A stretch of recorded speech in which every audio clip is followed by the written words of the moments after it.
হি guys, আসসালামু আলাইকুম। সবাই কেমন আছেন? আশা করি আপনারা সবাই ভালো আছেন। আপনাদের সাথে আছি আমি সাদি। চলে এলাম আরেকটা নতুন ভিডিও করতে। আজকের ভিডিওতে আমি আপনাদের দেখাবো যে কিভাবে আপনি জেপিজি থেকে পিডিএফ তৈরি করবেন। তো আমাদের অনেক সময় আসলে এই যে ধরনের জেপিজি ছবিগুলা যে আছে, হ্যাঁ, এইগুলা ছবি রেখে পিডিএফ করা অত্যন্ত জরুরি। বিশেষ করে আপনার প্রিন্টের ক্ষেত্রে অনেক সময় লাগে বা অনেকে ট্রান্সফারের সময় পিডিএফ ফাইল চাই। তো যাই হোক, এখন পিডিএফ কী কী কাজে ব্যবহৃত হয় সেটা আমরা ওই বিষয়ে আর কি যাব না, কারণ আমরা যারা পিডিএফ খুঁজছি বা কিভাবে পিডিএফ কনভার্ট করা যায় জেপিজি থেকে, তারা অবশ্যই পিডিএফ সম্পর্কে জানে। তো ভিউয়ার্স, আমরা আর কথা বলবো না, সরাসরি চলে যাচ্ছি মোবাইলের স্ক্রিনে, আমরা কম্পিউটার স্ক্রিনে। আর কম্পিউটার স্ক্রিনে আমরা আছি, আপনি ইচ্ছা করলে মোবাইল দিয়েও কাজটা করতে পারবেন, কোনো সমস্যা নেই।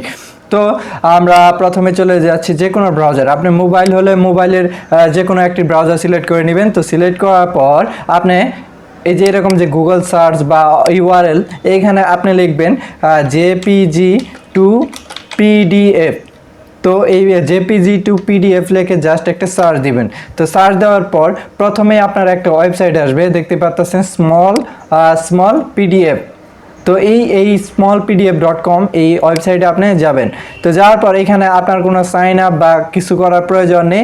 আপনি সরাসরি এইখানে দেখুন যে চুজ ফাইল, এখানে আপনি ক্লিক দিয়ে এখান থেকে আপনি যেখান থেকে ইচ্ছা ফাইলটা আনতে পারবেন, অথবা আপনি যদি চান এখানে ড্রপ করে আর কি এখানে ফাইল দিবেন, সেই ক্ষেত্রে আপনি ড্রপ করতে পারবেন। এখানে আপনার প্রথমে ছবিটা সিলেক্ট করবেন, সিলেক্ট করার পর এখানে জাস্ট আপনি এখানে ড্রপ করে দিবেন। তাহলে দেখতে পারতেছেন এখানে অটোমেটিকভাবে আপলোড হবে।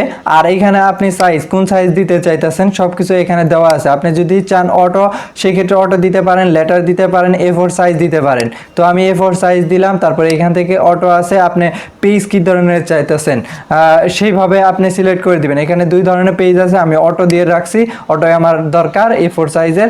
তারপরে এখানে আপনি স্মলভাবে, যদি এখানে আপনার স্মলই দিতে হবে। আপনি যদি বিগেস্ট আর কি করতে চান সেই ক্ষেত্রে আপনাকে প্রো হতে হবে। তো যাই হোক, আমরা যেহেতু ফ্রি, A4 সাইজে নিলে অটোমেটিকভাবে আমাদের কাজটা হয়ে যাবে।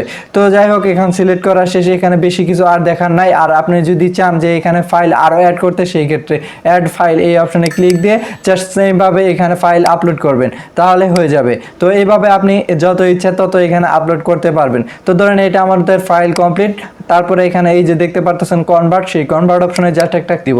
তারপরে দেখতে পারতেছেন এখানে আমাদের ফাইলটি অটোমেটিকভাবে কনভার্ট হচ্ছে, এবং কি কনভার্ট হওয়ার শেষে আমাদের একটা ফাইল শো করবে এখানে প্রিভিউ আকারে। তো প্রিভিউর জন্য একটু ওয়েট করে, দেখতে পাচ্ছেন এখানে প্রিভিউ চলে আসছে।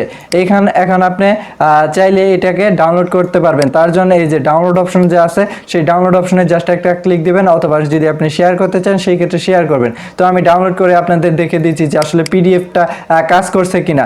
তো দেখুন যে এখন আমি ডাউনলোড করার সাথে সাথে দেখতে পারতেছেন যে 100 কনভার্টার পিডিএফ, অর্থাৎ আমাদের এই ফাইলের নাম ছিল 100। তো যার কারণে এখানে কিন্তু 100 আছে।